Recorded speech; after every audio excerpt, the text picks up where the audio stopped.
Let me ask you about some of the things that came up in the documentary. Right. Well, I haven't seen it, so you know. But this happened in your life, so you know about this. The Times let you go after you made up a quote. Why did you make up a quote? Well, this again, these are big terms for what happened. Well, I can tell you the whole thing. I mean, I think are you sure our viewers wouldn't want to hear more about? Well, all right. If you don't want to talk about the made-up quote, let me talk about something. It was a long and lamentable story. Okay, but you made a quote up. Well, what happened was that I ascribed events that were supposed to have taken place before the death of Piers Gaveston to events that actually took place after the death. You made something up. Let me ask you about another little. I mean, I mildly sandpapered something. Let me ask you about a barefaced lie. Very embarrassing. I'm very sorry about it. Let me ask you about a barefaced lie. When you were in Michael Howard's team, you denied to him you were having an affair. It turned out you were, and he sacked you for that. Why did you lie to your party? Well, I mean, again, with great respect, on that, I never had any conversation with Michael Howard about that matter, and I don't. You did lie. Well, I don't propose to go into all that again. I don't blame you. No, well, why should I? I mean, I've been through that question a lot with the. Watch the documentary. Okay. Why don't we talk about something else? The program also includes. Well, this is about your integrity.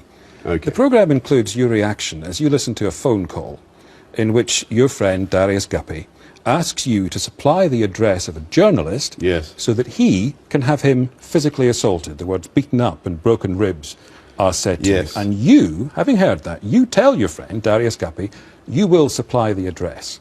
What does that say about you, Boris Johnson? Well, aren't you, in fact, making up quotes, lying to your party leader, wanting to be part of someone being physically assaulted? You're a nasty piece of work, aren't you? Well, Eddie, I think all three things I would dispute.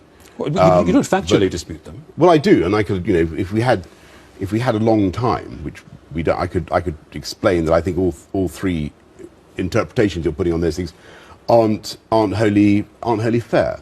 And certainly the final thing which you raise, which is the case of my old friend Darius.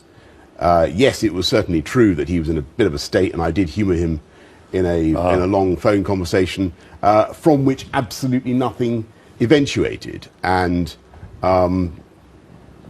there you go. But I think if any of us had our phone conversations bugged, they might, people say all sorts of fantastical things whilst they're talking to their friends. But even Conrad Black, your friend, convicted fraudster, even he says he doesn't trust you completely. I hadn't seen that Conrad had said that, but obviously, nonetheless, I've got a great admiration for Conrad, who, in my view, is a pretty good journalist.